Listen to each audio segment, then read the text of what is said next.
And welcome back, everybody, to another edition of the Auburn Undercover podcast, live on the Auburn Undercover YouTube channel and on the 24/7 Sports Network. Christian Clemente here, joined by Jason Caldwell, and joined by a very special guest, Auburn tight end commit Ryan G. Ryan, how you doing? I'm doing good. How are y'all? Doing good. Thanks for hopping on. I know it's been, we were just talking about it before the show started. Football season has started, so it's really, really busy for you, obviously. And that's where I kind of want to start before we get into recruiting a little bit more. I want to ask you just how you felt like Friday night went for your team. Obviously, it was a huge game, Milton up against Buford. You guys win, obviously, but weird game with kind of the rain delay a little bit. How would you kind of assess Friday night? Definitely, it was a like a roller coaster. I'd say from we got on them early on the first drive, and then we got stopped on defense, and then kind of stalled out there a little bit on offense. But then we went into halftime up 7-0. Then we had a 2-hour rain delay, which kind of threw everything off. Then we came out around 11:30, finished up the game. We got in the end zone. We got in back in the end zone twice. One counted. We got a holding penalty that I don't think was a holding penalty, but it count. They threw the flag, but and then we ended up winning the game. What was it, 13-10? So it was a great way to start off the season. Then we have a big test on Friday against American Heritage. Yeah, you guys got to go on the road. I mean, this is like a college schedule thing where you guys go down to South Florida and play. But how exciting is that to have that type of game to look forward to? I mean, heck, you play Buford and then you go on the road and play American Heritage. That's got to be pretty neat. Yeah, it's very cool. We actually leave tomorrow at like 1 o'clock around Atlanta time, but we go down there. We kind of hang out tomorrow. Then we got like a walkthrough Thursday, and then obviously get ready for the game day on Friday. Come back Saturday. But it's very exciting going. It's another top ranked team in the nation. Very well rounded team down in South Florida. Hopefully we can go get it done. That's the plan, and that's what our game plan is going forward. Ryan, I got to ask, what'd you do during the rain delay while you guys were sitting in the locker room for 2 hours? I was eating. I had a few Rice Krispie treats and Uncrustable, had some Gatorade, and then we were watching the Woodward Carrollton game. Yeah. What's I mean, for you guys in Georgia, it's very different. Maybe people that don't understand, you guys have some padded practices during the summer in Georgia. Then you had a kind of a jamboree type game. Now you play Buford. I mean, it's just the third week of August. You guys have had a lot of football already. How much of a head start does that give you heading into a season? Definitely, we have like OTAs in the summer, which is like padded camps essentially, where we have like 3 or 4 games a day, and we just go out for like 30 minutes and play another team. That helps a lot going into the season, getting pads on, knowing what we need to work on. And then obviously that first game, that scrimmage before we played Buford, was great to see where we were at. We went in we were in a dogfight essentially. It was a very physical, hostile environment, which we knew we needed to go into before playing Buford. So I feel like it was great. And it's just playing in Georgia is a lot different than playing in other places where they don't have spring football. Some places they don't have OTAs in the summer. They don't do 7-on-7. So I'm very grateful for the opportunity we have in Georgia. Before we keep going on, everyone that's listening later on, watching live right now, y'all make sure to go show Ryan some love. Here's his Instagram if you're watching on YouTube, Ryan_G 2025, G spelled GHEA. And then Twitter is just without the underscore, Ryan G 2025. Everyone make sure to go show him some love. He's kind enough to hop on with us tonight. So y'all make sure and return the favor. Ryan, for you, let's get into recruiting a little bit. I think everyone wants me to start by asking about Deuce Knight.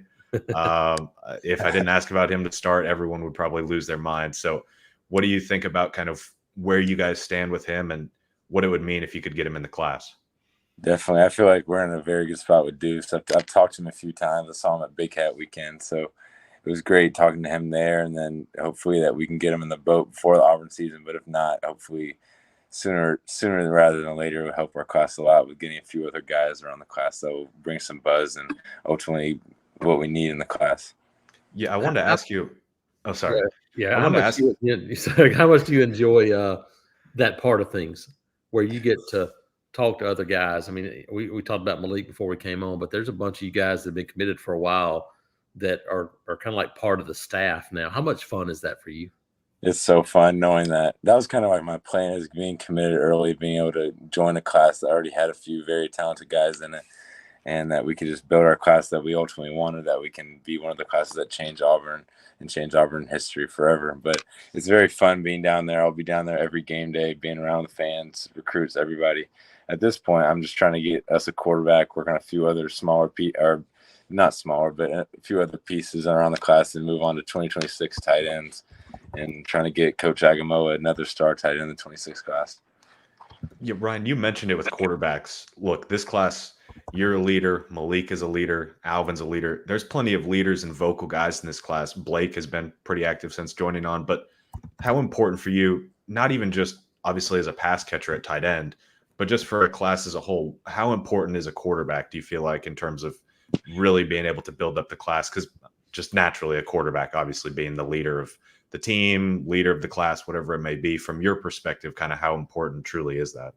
Oh, it's very important. I know there's guys that obviously at receiver, they want a very talented quarterback that will get them the ball. I feel like if we get Deuce in the class, that will bring us more opportunities at wide receiver. And obviously with Andrew Babaloa still uncommitted, I feel like that if we got Deuce, that would give us a little push there with him wanting to protect one of the best quarterbacks in the nation. And I feel like that it's a great thing if we can get the quarterback in sooner. It will help us build the class overall, help us bond earlier, and not have to worry about that down the stretch. When you look at the class itself, how I won't say how tough is it, because obviously you guys want to go to state championship, but do you have that itch already because of the way this thing's going? Man, it's going to be so much fun when we all get together. Oh yeah, 100%. Me and Hollis talk about this all the time about how we don't want to rush through our high school season, but essentially we're happy to get there. We're ready to get there, go turn around this program and get it back to where we want it to be. And it's going to be a lot of fun bonding with the friends and teammates that we're going to have in the future. Yeah, Ryan, what was it for you? I mean, you said you wanted to commit early on, but what was it for you about Auburn kind of when you made that decision late last fall where it was, this all clicks and this is where I want to be? And I know that already. Yeah, so originally me and my family sat down. We wanted to commit after my junior season, which is typically where everybody else that's where they aim at when they start going. But I was grateful to be started to get recruited earlier on my 8th grade, going to my freshman year. Had a few offers going there, and then I started visiting schools around I really started camping in 7th, 8th grade at these schools and just getting my relationships there early. But I was very happy, and I know it came down to Auburn, Miami, and Wisconsin, Penn State, a few other schools up north. But ultimately, I came down to a visit on a Tuesday. It was kind of like a random Tuesday where I came, and I was just wanted to see everything one more time because I went to Miami the week before. I went for a game, their Clemson game, where they beat them in overtime. So, and obviously with my quarterback, Luke Nickel, committed, that he was trying to sway me a lot too. But it was really the brotherhood, the family, the education as well. The way they use the tight ends also electric, and how they really can take over the game if they need to, and how the personnel they use, not just 11, 12 personnel, they get into 13 and 14 personnel. And I feel like Coach Freeze's faith concept of the program also is a big thing for me that is I'm very grateful to have. Ryan, I got to ask you, give us a scouting report a little bit on your little brother. He's a guy that we've talked about on the site and on Twitter a little bit. I think the secret's starting to get out that your little brother is going to be just as big of a deal as you are. Yeah, my brother, it's crazy to say, he's 25 pounds heavier than me at this point. I'm around 235. He's up there at 260. Yeah, he's younger brother. He's not little brother much more, is he?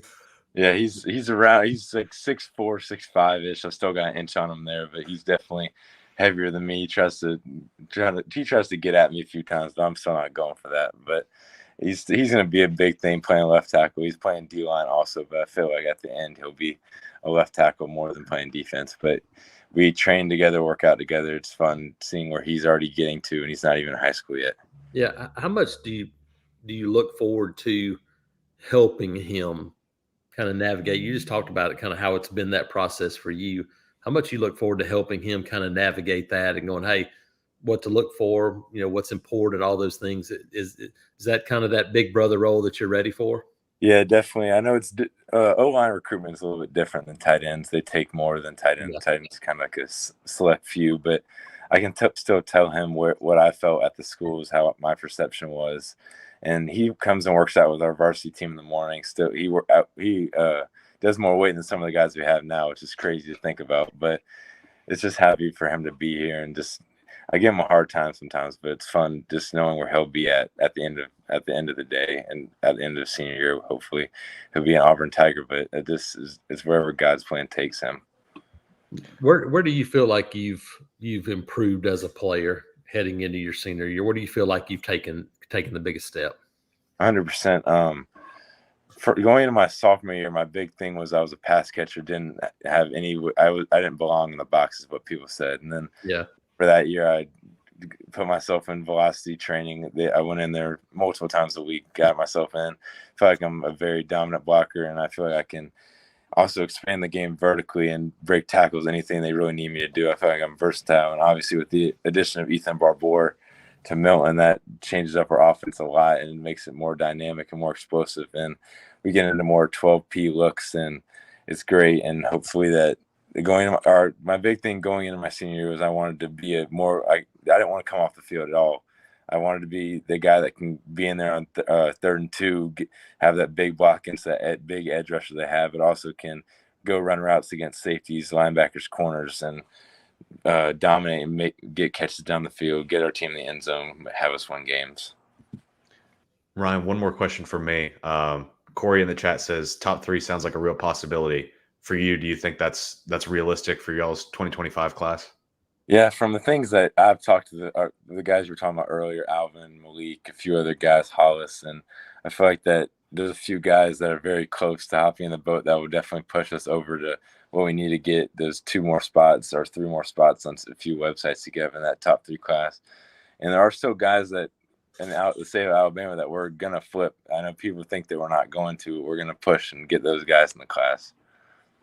When you talked about the staff at nauseam, but what is it about this staff, the program right now? Because this is happening, and they've been 1 year. It hasn't shown up. They didn't win 12 games last year. What is it that belief that you see and feel from these guys that has this momentum and everything happening? What was it for you? What was it about them, and what do you think other guys see? Definitely, it was the potential that I saw when I committed. I know that they sold me a thing that I'll be able to get in, play early, make a difference. And obviously, from what I've seen in the spring, that's kind of what Cam Coleman did. Now he's becoming a keystone in the offense. And I feel like their message last year was that they haven't got one full recruiting class in for last season, that they're going to have their first full one going in this year, and that those guys are going to make an impact, and they're going to make a big impact coming in this year and going to win more games, I think, than last year. Obviously, I know they're going to win more games than last year, and that their team is more like a family. That the tight ends also they've been really close to me. Obviously, for me, Micah Riley has been the closest tight end for me, and I talk to him daily at this point, just about things, about practice, about what he's seen with what he saw in the Buford game. He was talking to me about it, what I can work on, what I can get better at, and what he thinks that was good from the game, which I'm very appreciative of. Actually, that leads to one more for me real quick, Ryan. But how important is that when you've got players? I mean, you mentioned that Tuesday practice. What will always stick out to me when I think about that is I remember watching you run across the field with the tight end room as they're running from one drill to another. And you mentioned how Mike is so active in recruiting, talking with you guys. How big is that from your perspective and just from other players' perspective? Do you think when, it's not just the coaches selling you a dream, it's the players saying, look, this is for real. This is what it's actually like. Oh, yeah, 100%. That Tuesday practice that was probably the most fun I've had out of Tuesday practice. Getting to know those guys, getting to be around guys like Luke Dio, Brandon Frazier, Micah, Valdo, guys like that. Just they were joking around with Coach Agamoa, Coach Bradley. It was more like me seeing that practice wasn't just one of those hard-nosed things where it's those 2 hours you're on the field, there's no fun. It's just football. Seeing those guys joke around while being able to execute their assignments at a high level, and Coach Ben just coaching them through what they need to get better at. It wasn't him screaming at these guys like, oh, you're doing it wrong. He showed them, and he would just teach them what they need to do to execute the next play, which is very good for me to see as well. And those guys I'm very appreciative of how they've taken me in and how they've taken me and Hollis under their wing and just showing us what we need to do when we get there to become one of the next great Auburn tight ends. Well, Ryan, I said you could hop in for like 5 to 10 minutes. I was trying to keep it short for you tonight, but it's been about 15. So appreciate you hopping in. If you want to stick around, you can. We're probably going to talk about like Uzman next, and a little bit Yeah. more on Babalola. But if you want to leave, you are obviously more than welcome to. Yeah, no, you gotta get your rest to get ready to make the trip Yeah. tomorrow. So yeah, we appreciate it. We got morning practice tomorrow. Yeah. Oh yeah, yeah. You need to go get you a little rest then. But I appreciate you guys having me on. I appreciate it a lot. Thanks, Oh, Ryan. yeah. We'll see you here in a couple weeks. Sir, thank you. See you, Ryan. Thanks, buddy. Appreciate Ryan again for hopping on. Guys, I'm going to plug it again. Here's his Instagram page for those that are watching live. You can see it on the YouTube channel there, Ryan_G 2025. Definitely go and make sure to show him some love. Same with Twitter as well. That one's just Ryan G 2025. I'll plug him again at the end of the show. That was out of the kindness of Ryan's own heart. It was not, hey, we'll give you an NIL deal to hop on the podcast. That was Ryan wanted to hop on, and I said 5 to 10 minutes, and there we were talking for 15, just pestering him with questions before a morning practice and before a trip to Florida. So definitely really appreciate him. And like, we talked about it, Jason. He has been him, Malik, Alvin, after Alvin hopped on. Those have been three of the most active guys on social media and behind the scenes. Look, you guys, the people that are watching, get to see what happens on social media. You don't necessarily get to see what happens behind the scenes. And it's not like we get to see all of that either, but we do hear a good bit about it. And Ryan is definitely one of those guys that is extremely active, and Auburn's class would not be where it's at if not for guys like Ryan. Yeah, and I think like Jacaleb Falk's probably another guy that does some of that. He's quieter, not quite. Malik's really outgoing. Alvin's really outgoing. Ryan is a guy that is very comfortable in doing those things. He's not a guy that's going to be big, brash, outgoing guy, but obviously is. And I think, Jacaleb Falk's a guy that probably does some of those things too, can maybe behind the scenes some too.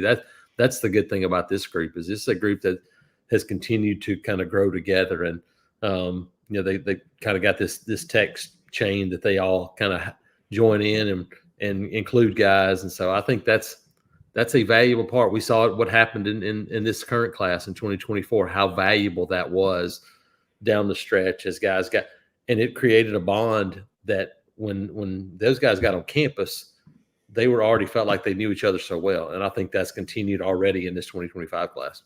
The other thing is too, and I want to mention this, look, his family is extremely they're great people, and they are great in recruiting. They're great in that atmosphere. We've heard from folks at Auburn that they love to get Ryan and his whole family on campus as much as possible, because they know other families are going to be very comfortable around them. They can ask them questions and all that.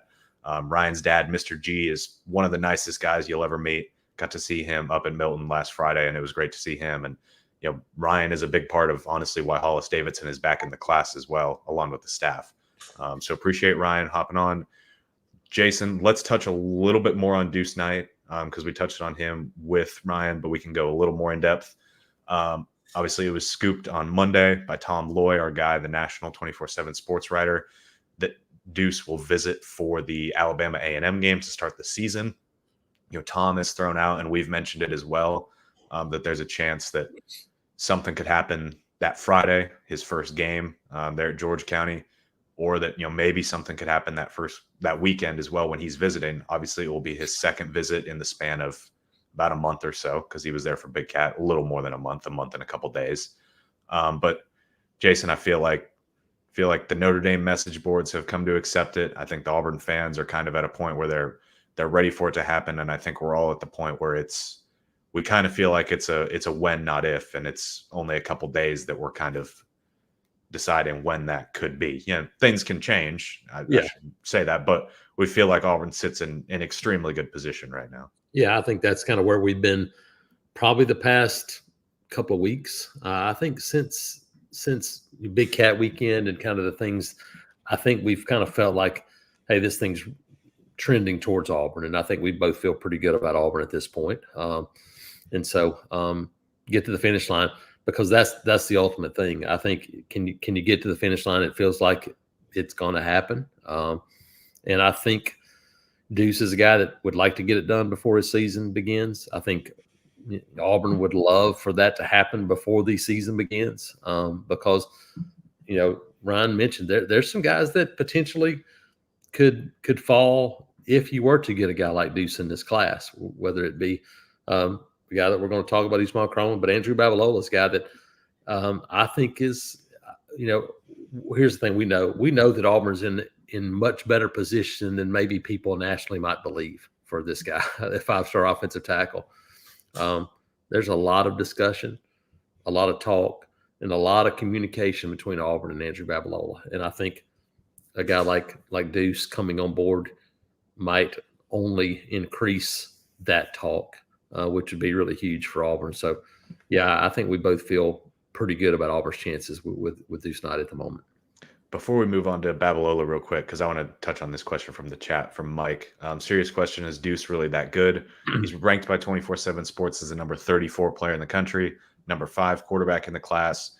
In the 24/7 Sports composite, which compiles 24/7 on 3 and Rivals, it compiles all those rankings and does like an average weight. I don't know exactly how it works, but it's something like that.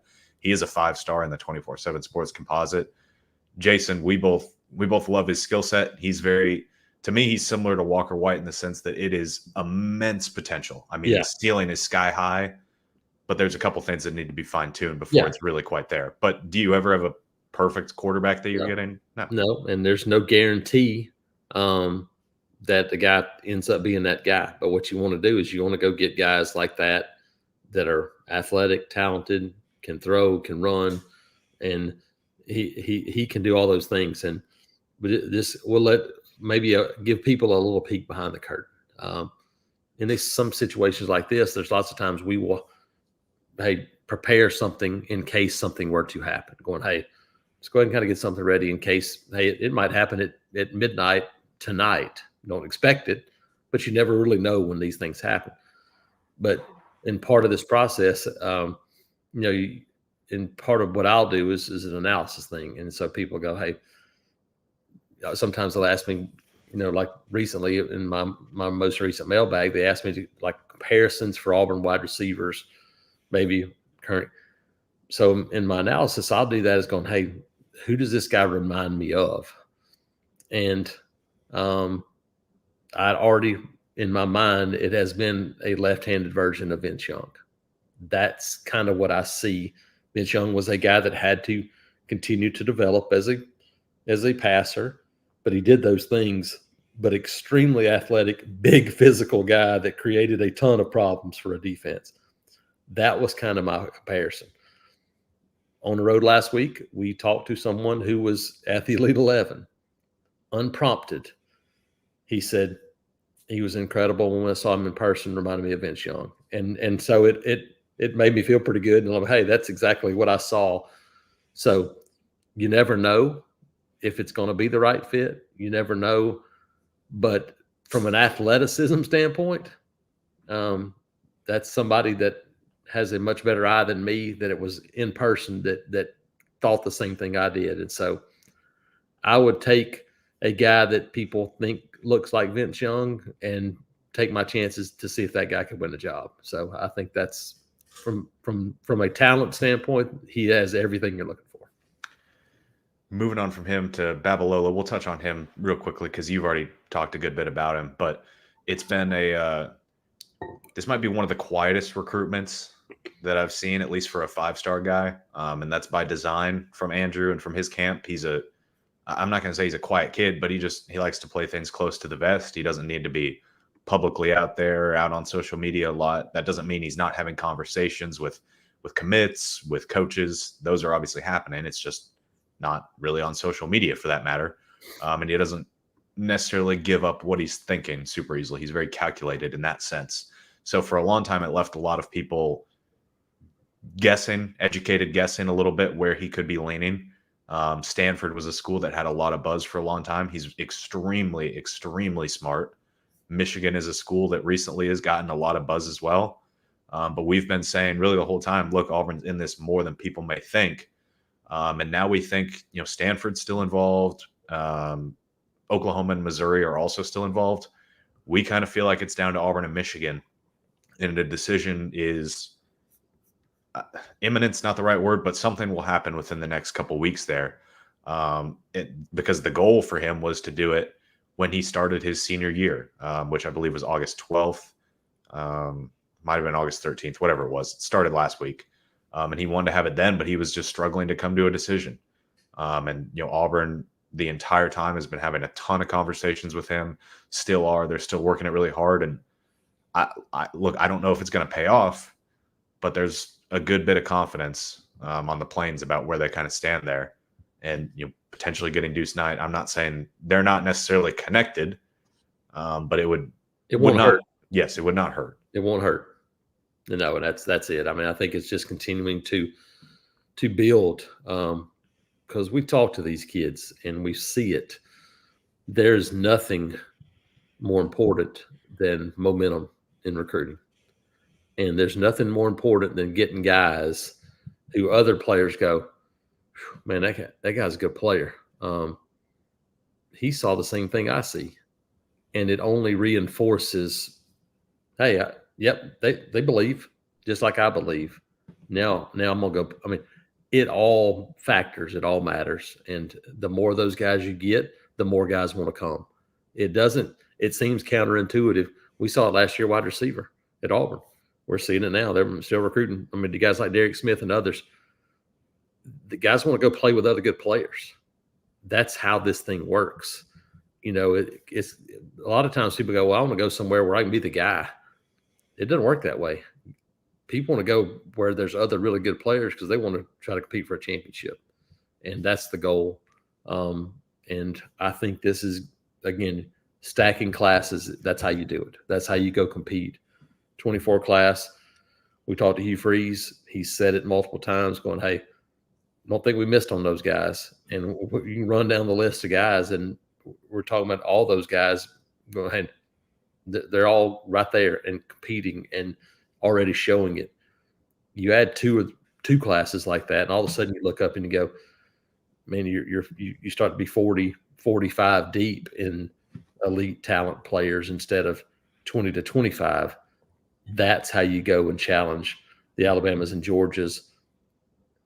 More than just a one-off situation at home at Jordan-Hare. Can you go on the road and you start to be able to do some of those things as you increase that talent level?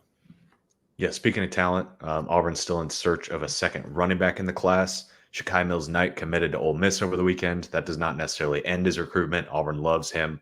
They're going to keep recruiting him.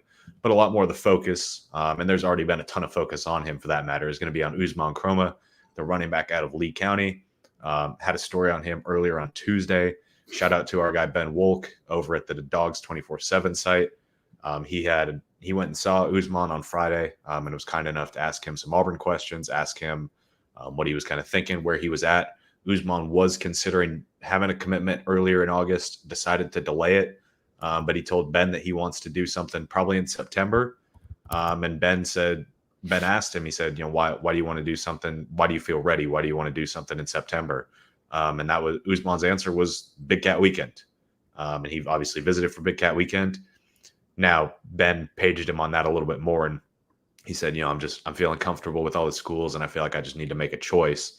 But that's certainly an interesting answer, especially after we've been thinking that Florida State has picked up a little bit of steam. I had Auburn at 45% on the big board last week. I'll have Auburn at 50% this week, as long as things continue the way they are going into Thursday for Kroma. But Jason, yeah, we said the whole way. Doesn't matter who you get, Usman Kroma, Shakai Mills-Knight, they're exactly who you want to pair with Alvin Henderson. Yeah, I thought it was some of the more interesting things that we've read. And this is a guy that we both absolutely love in terms of his personality, his makeup. He walks up and as soon as he sees you, he starts smiling and he wants to come talk. I mean, he has been unbelievably good to us. And it's not even like, oh, I want to come talk and interview. He just wants to come say, hey. Yeah, just come say, hey, that's it. And so the Big Cat comments are really interesting because we felt like, and I know, Chris, you talked to him more, but we felt like after the camp visit this summer, his team was here for 7-on-7, that there was kind of a connection a little bit with Auburn. And then it kind of felt like maybe it went away for a couple of months or a month and a half. But then maybe Big Cat brought it back. We'll see what happens.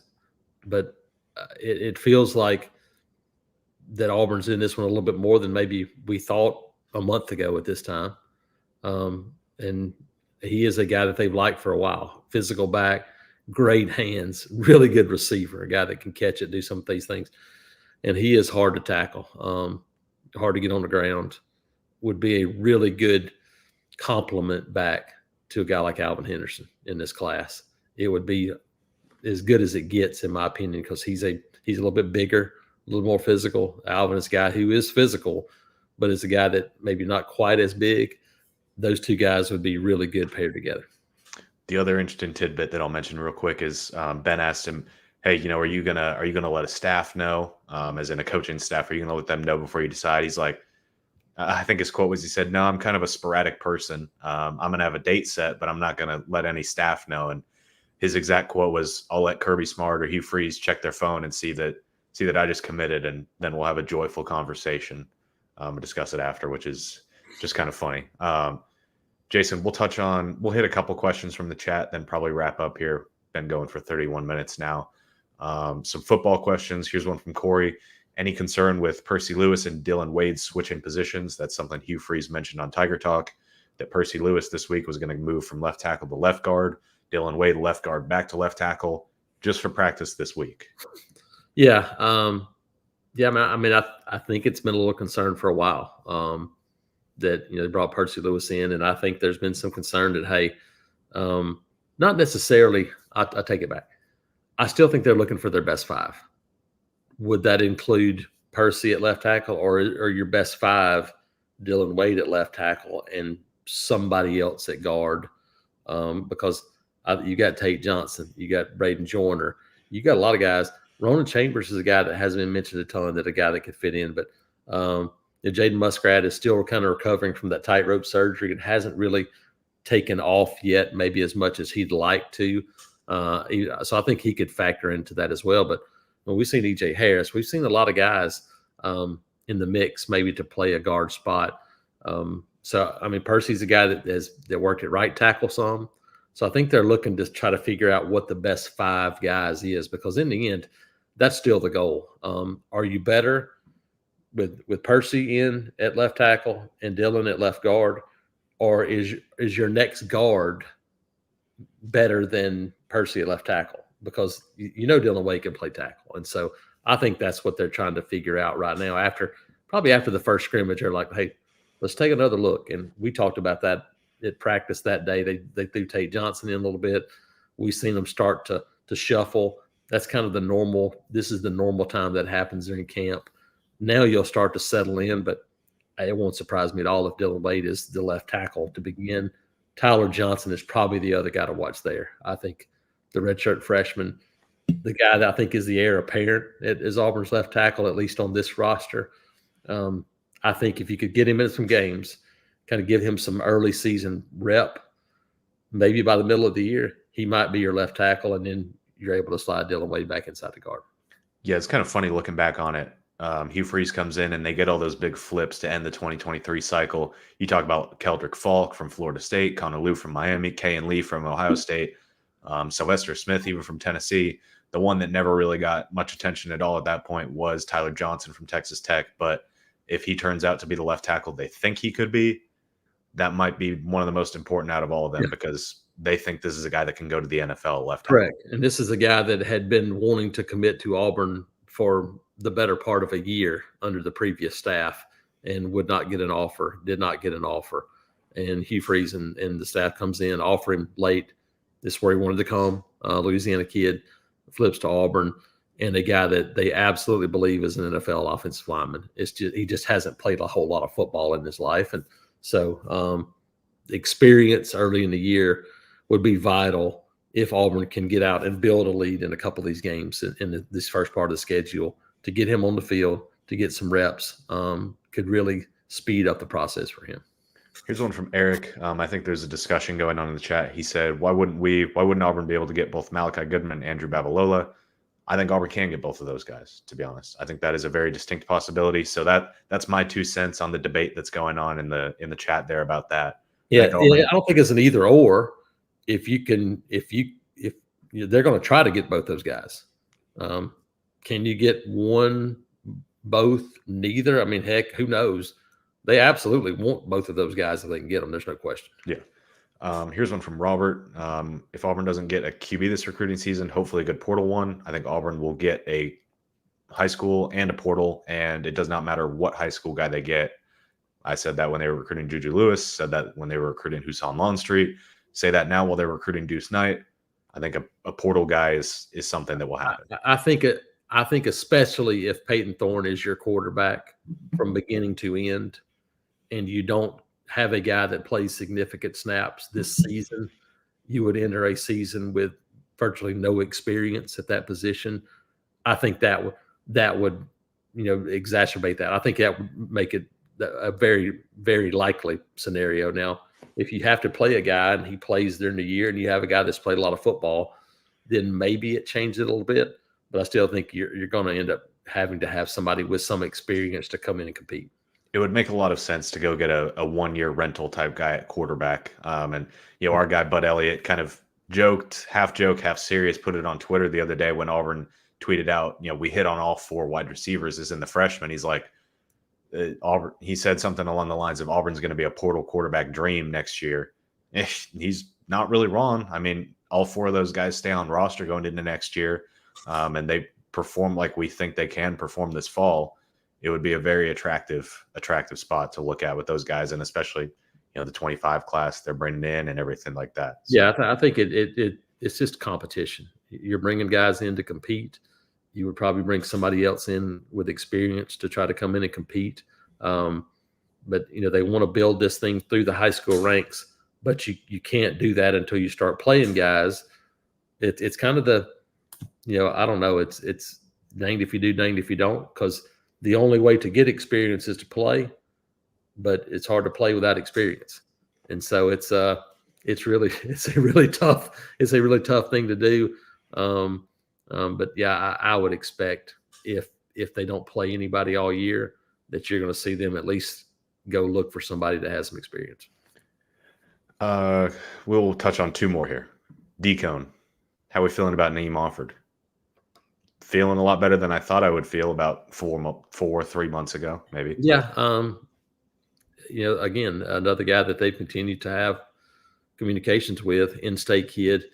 And we just heard, Ryan Ghea talk about it. Like these guys are as a class are recruiting Naeem Offord very hard.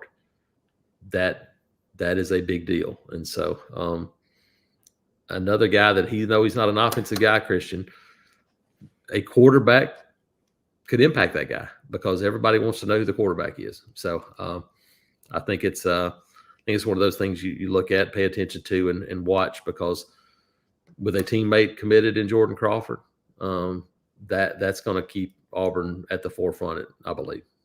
I would partially agree with Eric in the terms of, he's saying, look at the history Auburn's had with beating Ohio State very randomly for DBs. I mean, Kay and Lee, Jamel Dean, some of those guys. I mean, Kay and Lee, you flipped him late from Ohio State, and he comes in and starts as a freshman, partially due to injury, but he plays like right away, and now he's one of your starting corners going into year 2. That definitely does not hurt that you can pitch that to him. Last question we will touch on for the night is from Sky.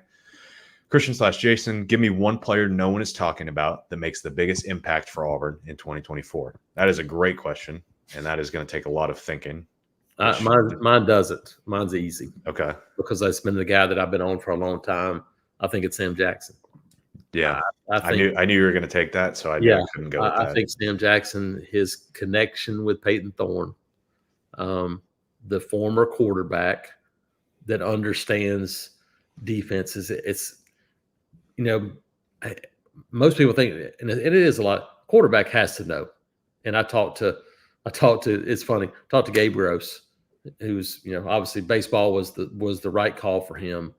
He was a guy that understood it and played baseball at a high level, went to World Series, and now he's an Auburn assistant coach on baseball. But he said that when he came in and had to play as a true freshman, the best thing that could have ever happened to him would have been to sit down and do nothing but have somebody putting out trash cans and say, okay, what defense is this? Over and over and over again, to understand what he was seeing on the other side of the ball. That's important for quarterbacks, obviously. The heck is important for wide receivers in this group. I mean, we've heard guys talk about it. The RPO schemes. I think his understanding of defense is going to put him in a position to where he can find the holes on the defense. I don't think he has 50, 60 catches, but I think he's going to have some really big plays. If you asked me this question before the first scrimmage, my answer would have been Malcolm Simmons because we're both huge believers in him. Yep. The secret's out on Malcolm now. Everyone has figured out that he is going to play this year, and he's going to make an impact. There's a couple guys that you can make an argument aren't getting maybe as much attention as they should that I could potentially throw out there. Kieran Crawford is one for me that I think he is an absolute animal, and pairing him with Jamonte Waller for one, yes, but I was going to say Jalen McLeod. You've got a really good group there. Really big combo. Isaiah Rakes has probably gotten a little bit too much buzz for me to say his name. The name I'll go with, and this is a late play. J.C. Hart has gotten all the buzz, rightfully so. I think he is Auburn's third cornerback, and if he keeps playing really, really well, I think eventually you could get in a spot where Keontae Scott would slide back inside, at least in certain formations, and you'd feel comfortable with J.C. I think Antonio Kite, by the second half of the season, can put it all together, and he already gets a good amount of buzz, and they say how athletic he is, how sticky he can be in coverage sometimes. But Hugh Freeze said it's all about consistency for him. And he's never really played. He did not really play too much at Alabama. Ready or not, he's going to play this fall as one of those rotational cornerbacks. So I guess I'd go with him or Kieran Crawford. Those would be my answers. I mean, look, we're at the point of camp where everyone that will play has gotten some sort of buzz, some sort of mention. So it's kind of nitpicking a little bit. Do you count this guy or not? Kieran Crawford, I think you could maybe get away with. Same with Kite. So I'll go with those. The guy that maybe is under the radar as anybody on this team that's going to play a ton of football is Champ Anthony. Yes, yeah.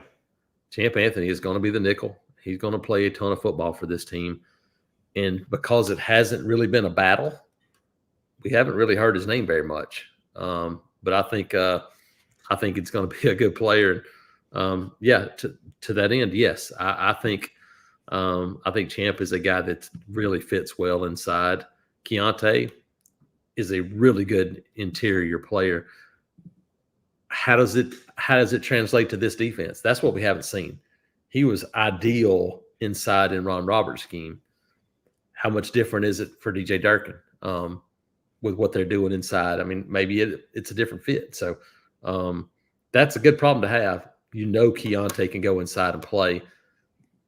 What that would do then is it would force J.C. Hart, Antonio Kite, some of those other guys into much bigger roles. And physically they're ready, but I think they would like to get a little seasoning before that happens. This was actually a good answer from Steve. I don't know if this was his answer to the question. Sylvester Smith, Sly Smith. We love Sylvester Smith. Yep. He's a really, really great kid, and he's a really fun player because he is extremely fiery out there. He will not start fights in practice, but he brings the energy to practice, and he will keep those receivers on their toes a little bit. He will make sure that they are putting 110% effort in.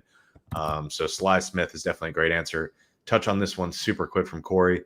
Why move Robinson to linebacker instead of Terrence Love?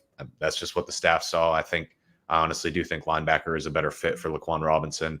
And T Love is in that safety rotation right now as potentially that fourth guy with Caleb Wooden, Jaron Thompson, Sly Smith. So that's kind of where things stand. Yep. Jason, unless I'm missing anything, we'll wrap up there. No, I'm good. I agree on Sylvester Smith. He kind of gives me Eddie Jackson vibes a little bit from Alabama. He's the guy that's not the big 6'2", 225-pound safety, but man, he just knows football. And so I think him and Caleb Wooden is one of the more interesting battles that we'll see those guys and how they factor in.